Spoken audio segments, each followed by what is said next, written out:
Hi, thank you for joining us on one of the most comprehensive podcasts devoted exclusively to family offices, Family Office World. I'm your host, Ron Diamond, Chairman and CEO of Diamond Wealth. Stay tuned for today's episode. Eric Becker is the co-founder and co-chairman of Cresset, an award-winning multifamily office with over $30 billion assets under management. Alongside co-founder and co-chairman Avi Stein, Eric was one of Cresset's first two clients. He shares his extensive experience to advise founders, entrepreneurs, private equity partners, and ultra-high net worth families, in addition to serving on the firm's leadership team. Eric has a long history of starting, backing, and nurturing companies. Prior to Cresset, Eric co-founded Sterling Partners in 1983, a value-add growth private equity firm that raised 8 funds with over $5.7 billion of capital. At Sterling, Eric served for 32 years as Senior Managing Director and Co-Chairman of the Operating Committee. Well, I'm thrilled to have Eric Becker today. Eric, I've followed your career from afar for many, many years, and recently from much closer. And you've really done extraordinarily well. And there's a lot I want to unpack in this podcast because you've lived a pretty remarkable life. I guess the first question, to start would be, go over a little bit about your background. Just how did you graduated from college, and then what? How did you get from you graduating college to where you are today? Well, actually, we have to make a correction there. I dropped out of college one semester before graduation. So that's actually part of the story. I grew up in Baltimore from humble beginnings. My dad was the first one in our family to go to college, and he went to University of Maryland. And my dad had that entrepreneurial spirit that has been a thread in my life as well. He hired his fraternity brothers to dress up like Santa Claus, and he would rent them out to department stores, like a rent-a-Santa business. And that's how he paid his way through school. But what's a really awesome part of the story is, as only could happen in America, department stores became shopping centers, became the big malls. And my dad, this kid from Baltimore, became the king of Christmas in America, and had that company for 53 years. So that was the origins, the entrepreneurial origins of the family. I wanted to be like my dad. I wanted to be an entrepreneur. I had all the benefits of the next generation. I went to University of Chicago, studied economics, and I had this great fortune of reading about Larry Levy, a wonderful Chicago entrepreneur and real estate developer, in Forbes magazine, and was able to cold call and get an appointment and take a business plan that I had written at 19 years old and meet with him. And it was just an amazing thing because he looked at this business plan, smiled, said, it's not that often in 1981 that you get a business plan from a 19-year-old. So usually I hire MBA students as my interns. I'll take a chance on you and bring you in as an intern. And I had the great opportunity and good fortune to work as an intern directly for Larry Levy. What was the business? So back then, he had two businesses, a large real estate development firm in Chicago. He was working on One Magnificent Mile right at Michigan and Oak Street. And then he had a wonderful restaurant business in Water Tower Place and other locations around Chicago. And what was your business that you were going to bring to him? The business plan was for a greeting card store. So back in those days, the only greeting card stores in the early 80s really were Hallmark stores. And I thought there was room for an independent movement to create more creative cards and that would be appealing to a wider variety of people and interests and humor. And he thought it was a creative idea, enough of a good idea to get hired.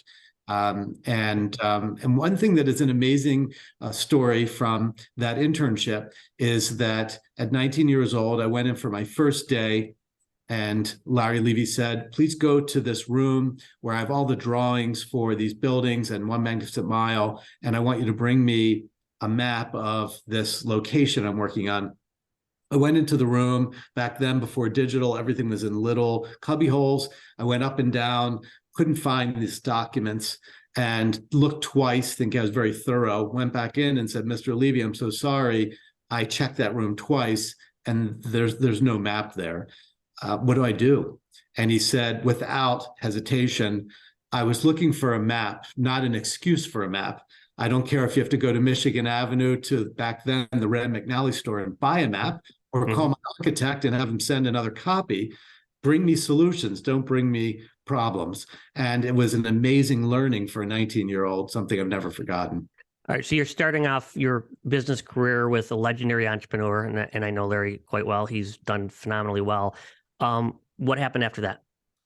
So while I was working for him and working on school, my younger brother had an idea for an optical memory card where you could store up to 800 pages of medical history on a credit card. He was 18 and a senior in high school, called me up, said, I have this idea. Can you write a business plan? I knew now how to write a business plan from having worked for Larry. And I even had a book back then called How to Write a Business Plan, literally. So I wrote a business plan for that, showed it to Larry Levy, who offered to back us, which was a huge bet on a high school senior and a college kid who was thinking about dropping out to start this business. And he suggested that we go and talk to a customer before bringing in any investors. So we went to Blue Cross Blue Shield. They loved the idea. They said, you don't need any investors, we'll back you. And I dropped out of University of Chicago one semester before graduation, and my brother deferred from Harvard.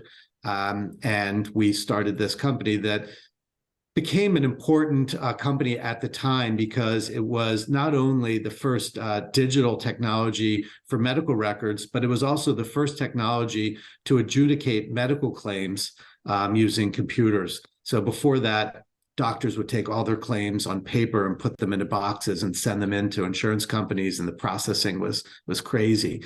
So it was a big deal. And when we launched this, it was actually on the front page of the New York Times, which for someone who had dropped out of University of Chicago a semester before graduation, and for a kid who was a high school senior, it was pretty amazing. So what was that phone call like? Will you call mom and dad and say, I'm at University of Chicago, I'm dropping out because I'm going to start a business with my younger brother who's in high school? So my dad, who, as I mentioned, was the first one to go to college, thought the family was going backwards and that I was a bad influence on my younger brother, getting him to defer from Harvard. And so my dad, I asked for his blessing because family relations, we were always close. And my father said, if you want my blessing, you need to go and discuss this with Dr. Logue. And I said, who is Dr. Logue? And he said, he is a psychiatrist. So I went to see the psychiatrist, and with the couch, I mean, everything you can imagine. And at the end of my session, as God is my witness, he said, are you looking for investors? I basically, during the whole session, I just kept saying, if this doesn't work out, I'm 20, 21 years old, I'll just go back to school and finish. It's not a big deal. I don't understand all the upset about this. And so I sort of went through my pitch, and at the end, he wanted to invest. That's when I knew this would all work out. All right, so that's remarkable. So you start a company with your younger brother who's in high school. You don't quite graduate college. And then how long did it take the company to take off? And then kind of walk me through, It took off within a year.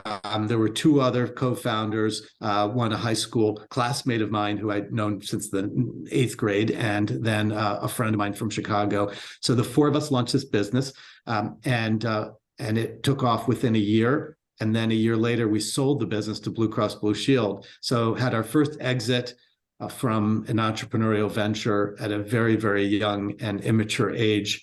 It was great. And my brother and I had given our parents, who were divorced at the time, each a small piece of the business for about $15,000, I think, of seed capital that they provided.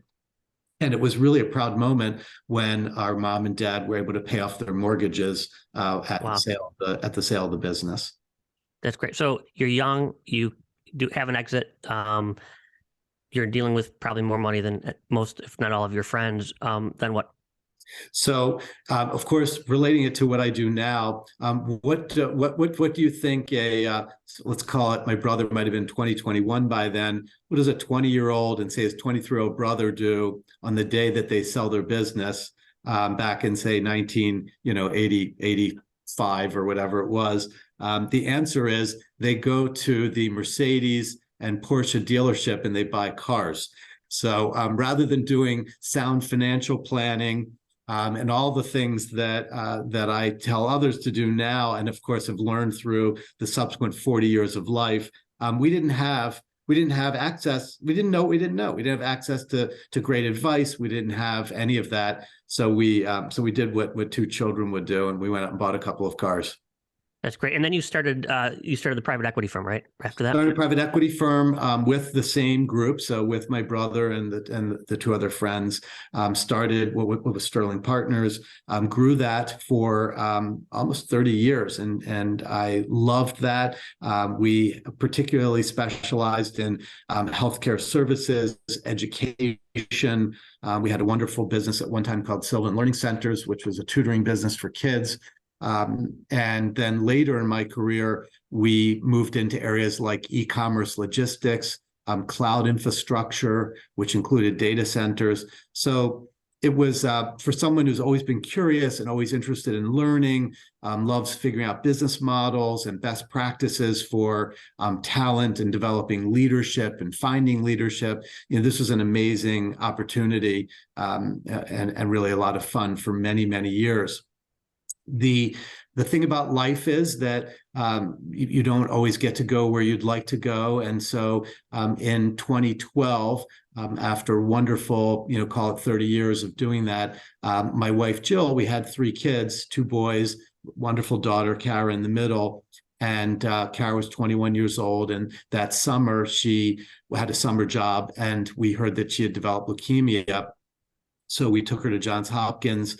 We're told that we were the luckiest family there. She had the only form of curable leukemia in 2012, and they had a 90% cure rate. So we were really optimistic, and everyone rallied together to make this a success. And then sadly and tragically, she passed away 4 months later, unexpectedly, from the side effects of her treatment. So, the thing about being an entrepreneur, and from 1983 until I basically retired after Kara passed away, I was involved in give or take 100 different kinds of companies, minority investments, majority investments, starting businesses. And in order to be an entrepreneur, you and your listeners know that you have to be a great problem solver. It's like the number one job of an entrepreneur is to be a great problem solver, and probably as a parent too. And so it was absolutely heartbreaking and a struggle to have wrestled with this idea of an unsolvable problem, or one that we couldn't be successful with. So I retired from the business. Wasn't easy, took a couple of years, and dedicated, my wife, Jill, and I dedicated our lives to service at that point. Didn't really want to work in a traditional sense. And so we focused in on 2 areas. One was helping kids to do service for others. And so supporting volunteerism, helping kids from the ages of 12 to 18 to do service in their communities, funding service projects up to $1,000 for any child in the United States. They could apply online on a quarterly basis.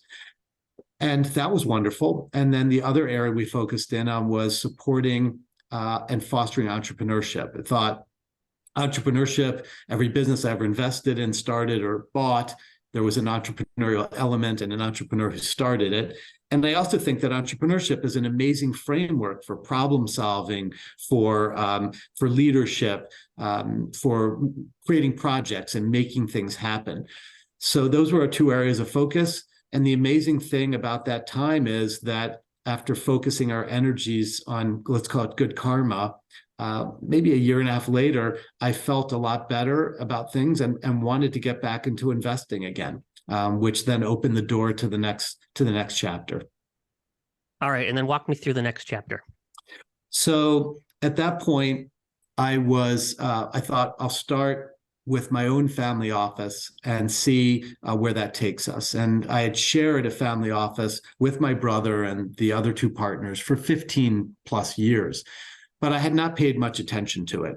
So job 1, go pay attention to it. And the first realization was I was a terrible client. I really had not focused much energy on this. And I think that this is actually a theme that we see with entrepreneurs and CEO founders. And that theme is that the cobbler's children have no clothes. You're so focused. If you're good at it, you're focused in on your customers, your team, your shareholders, And once you have that all in place, if you have a family, hopefully you're focused on your family. And once that's all in place, you want to be a good citizen. So hopefully with some extra time, you contribute in your community in some positive way.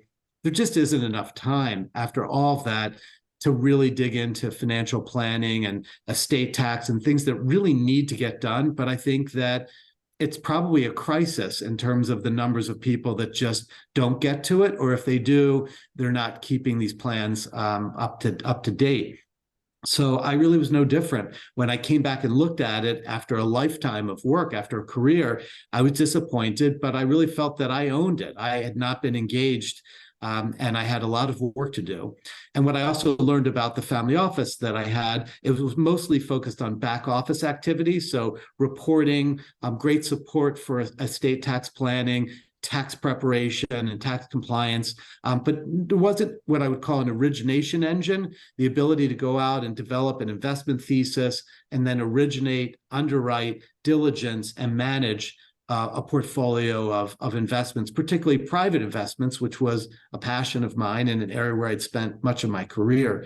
So that was a big learning. And so I thought I'll just start it myself, the origination engine, go out and source opportunities. And my dear friend, Avi Stein, who's from Chicago, and we never actually worked together in Chicago. We met actually in Florida at a wonderful place called Admiral's Cove. We were talking one day about this, and Avi said, I'd like to do this together. I'd like to, let's see what you come up with. Let's look at these investments, this origination engine. So we started looking at deals in private equity, direct, we called it families investing in family businesses. And then we also started looking at income producing real estate. And I put together 2 small teams to go out and pursue those. And it was working really well. And next thing you know, other family offices wanted to co-invest. It was growing. And one day, as it was growing, Avi and I were talking about our experiences with the wealth management side of things. And he had been the client of a large wirehouse on Wall Street. I'd been a client of one as well for 25 years, a part of a private bank of one of the big Wall Street firms. And we both had less than stellar experiences.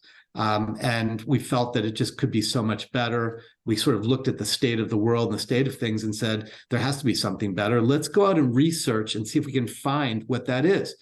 So we took a year, and some of the young team members that have been working on the origination engine, sourcing these deals that we were investing in, and they started looking for firms that we could become a client of. So multifamily offices, other private banks, other types of boutique investment firms. We really started talking to as many of them as possible, doing research, trying to find out what's out there. And it was fascinating. I think at the beginning, the big surprise for us was that neither of us had much experience in the independent space. All of our experience had been either with our own family offices, which was one component, and then working with, say, the traditional wirehouses.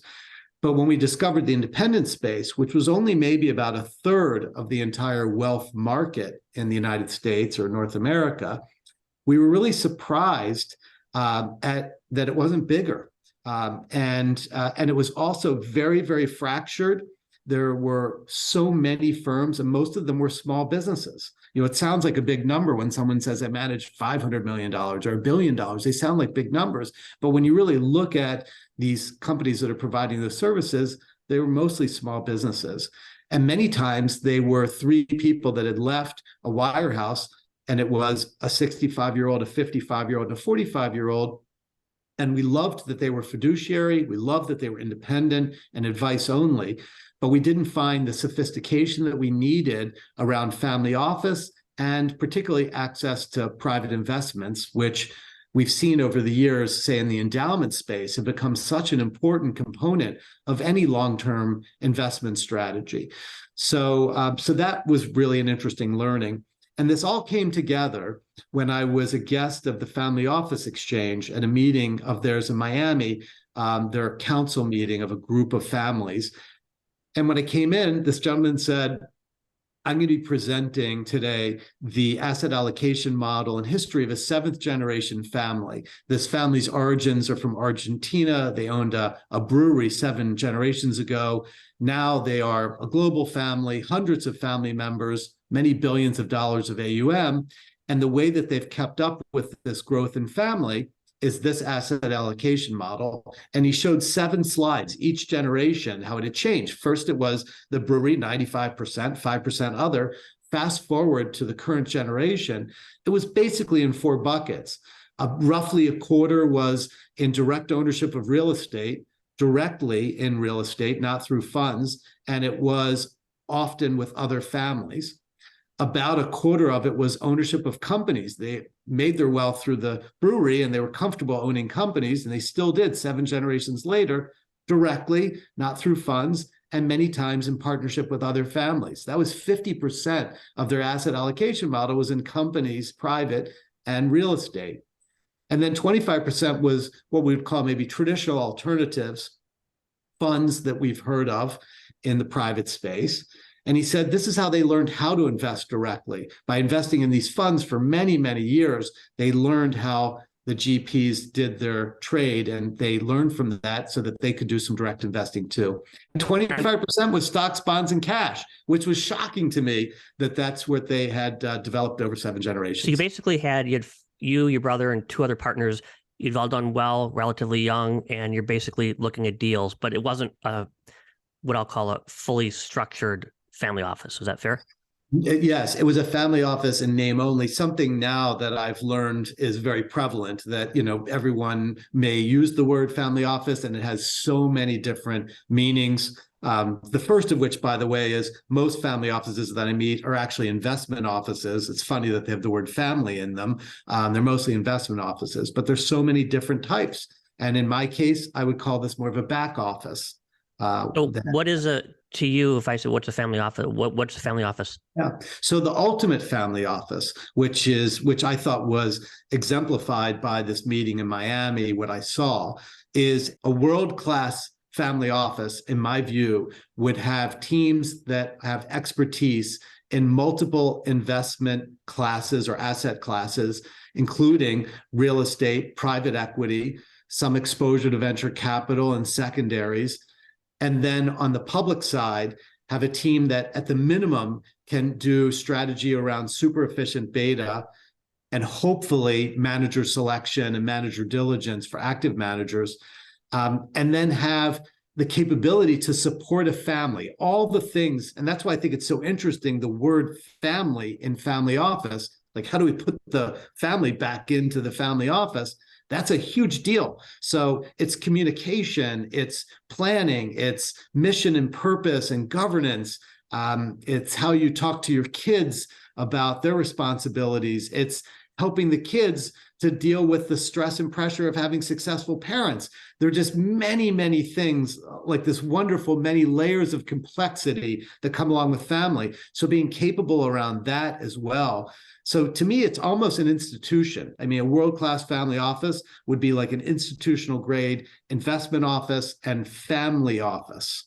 So how much money do you need, in your opinion, for it to make economic sense to have a single family office, assuming you're going to invest in direct or private deals?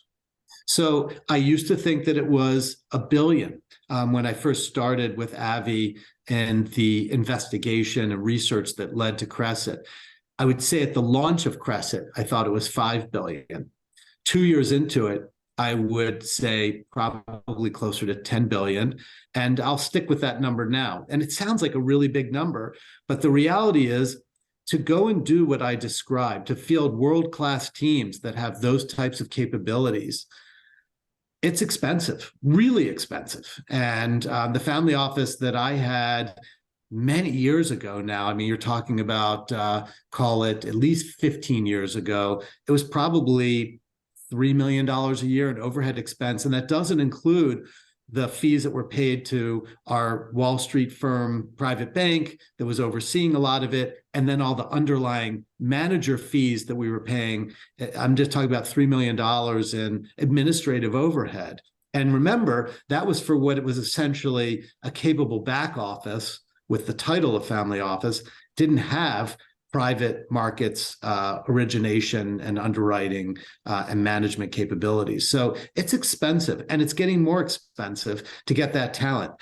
The other interesting discovery is that while we would naturally focus on how much does the AUM does a family have to really justify a dedicated full family office? And do they want to build a world-class family office or have a hybrid where they do one or two things internally and then outsource the rest? And what's interesting, there's another consideration. And that consideration is, as a CEO founder who builds a business over a number of years, then you sell the business and you think that the sale of that exit is now giving you capital that allows you to do many different things, which could include building a family office, philanthropy, many, many, many things, starting a new business, buying another business. But what's so interesting is a family office is a business. And that comes with the responsibility of providing for the development and training and long-term happiness of the team. You're still running a business. And I think one of the big mistakes that people make is they think, am I big enough to do this? And then if they think they are, they don't realize the burden of responsibility of doing it well. It's significant. It's like running a company, and it has many considerations that go along with that. And that's why, sadly, from time to time, we read articles about families that have been taken advantage of in very disappointing and troubling ways by bad service providers, bad employees, things that haven't worked out because they're not running it with the same skill, ability, talent, and commitment that they ran their family business before they sold it. But you've got friends, and I've got friends that are worth $100 million, which is a lot of money, and they start their own family office. So I'm sure you see this all the time. You know, you're talking to your friends, what do you do? Have a family office. If they're going to have $100 or $200 million, which again, on a relative basis, that's a tremendous amount of money. But you're basically saying that in order to have a dedicated single family office, it's still not enough because of the overhead. I think so. And in order to really field the talented teams that you need, I believe that. Now, that being said, I think that you can be good at one thing. I think you can be good at one thing. So you could sell your business as an example and say, you know what, I'm going to go learn. I love apartments. I'm going to go learn multifamily. That'll be my thing. I will research it, study it. I will become a good investor in this.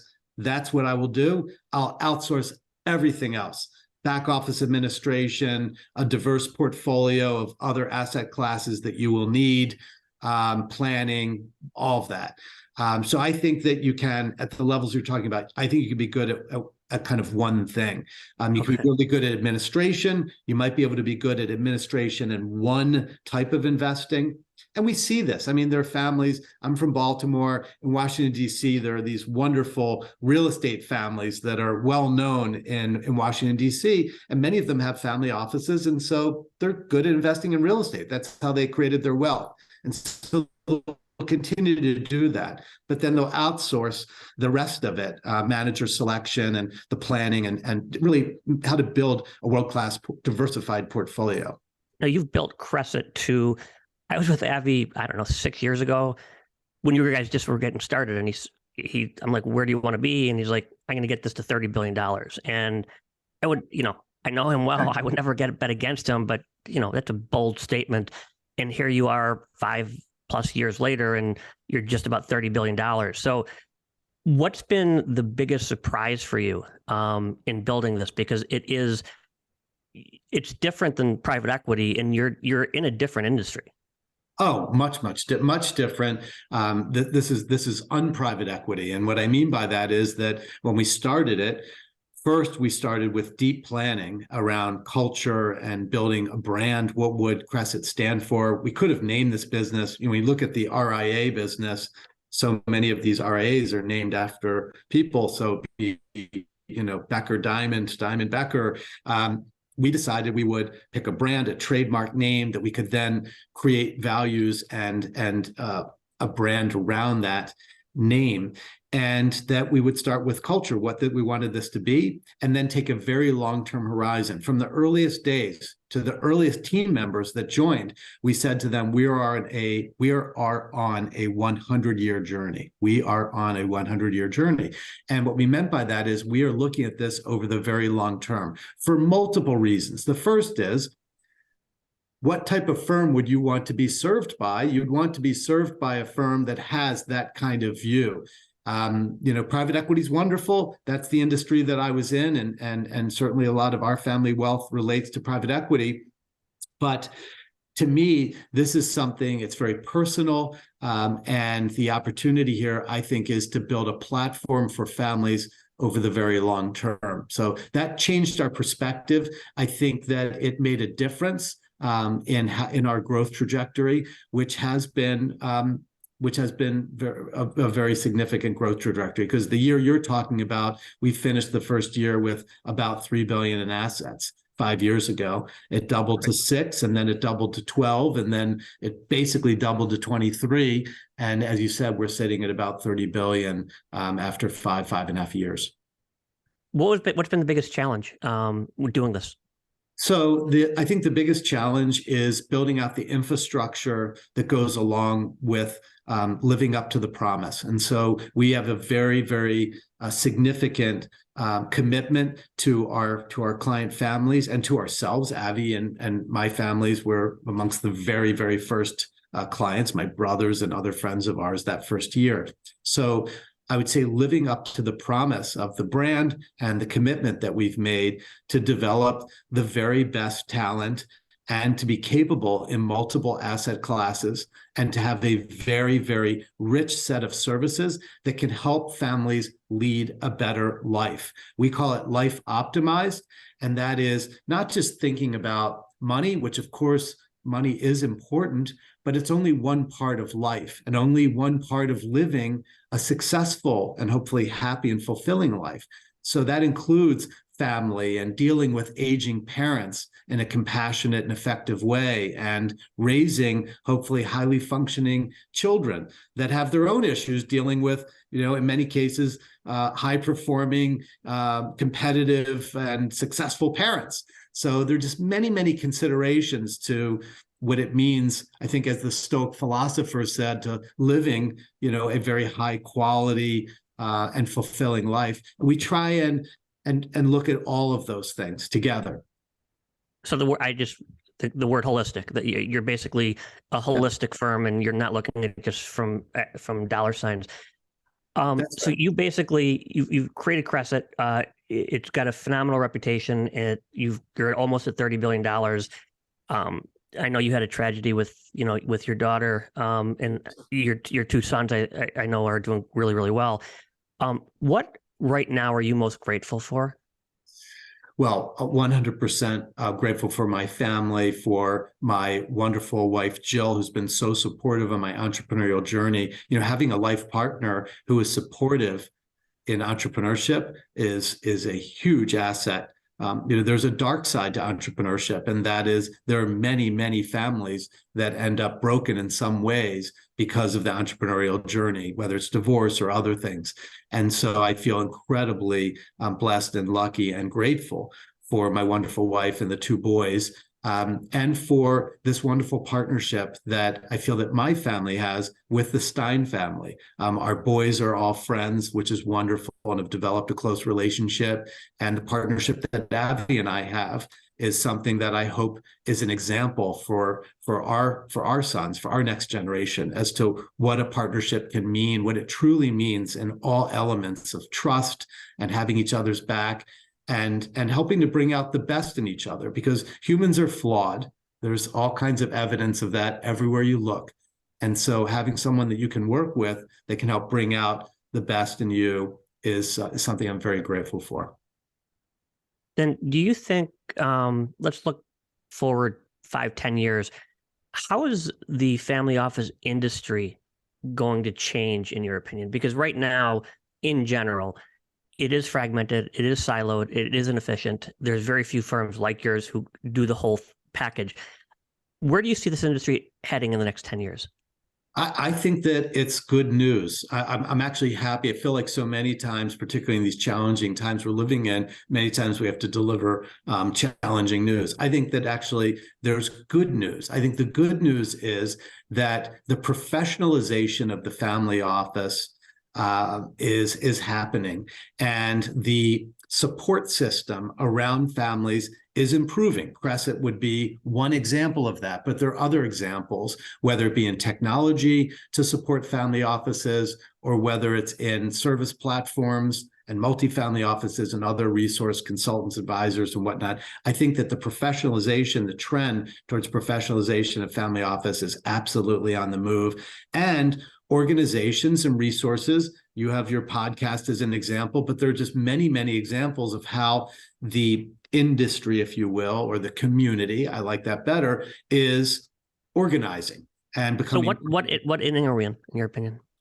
I think it's early. I think it's maybe still first or second inning of the positive news that I'm happy to deliver. It's still early, but I see good positive trends that way. That being said, I do think that we will see essentially some family offices go out of business. Now, this is a provocative thing to say, but I think that there are some family offices where the founder of the family, the patriarch, if you will, has not done the work to bring the next generation along or to put in place professional management. And when those patriarchs, when those founders retire, lose interest, or pass on, I think they're going to be challenged. And so what's interesting, in some ways, it's a little bit of a tale of two cities. The good news is I see so many things that benefit families and family offices, and it's still early days, but it's definitely happening. More resources, more technology, more organization, more community, more sharing of ideas and investments and all of that. But I also think that we're going to see some interesting changes where some families will not be able to sustain the first generation family office because of a lack of planning. Would you agree that the biggest competition many of these family offices have is the ego of the founder?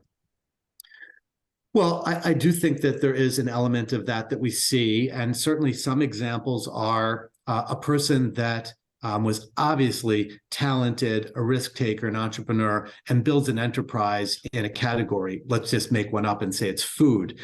And then suddenly they sell that business. Now they have a family office. And to think that you, with all your experience in food, leadership, building a business, that you could then extend that to every other asset class, that you could buy companies and industries that are completely different and have different characteristics than food, and to assume that you would automatically be successful just because you were in that other business, that's not a good assumption. So I do think that ego is a blind spot and can be a challenge. And certainly I recommend humility whenever and wherever I can for all of us. Well, you've done a terrific job with Cresset. Got an extraordinary reputation and is one of the best holistic multifamily offices. I guess, and I could talk to you for hours on this, but last question. Let's go out 20, 30 years.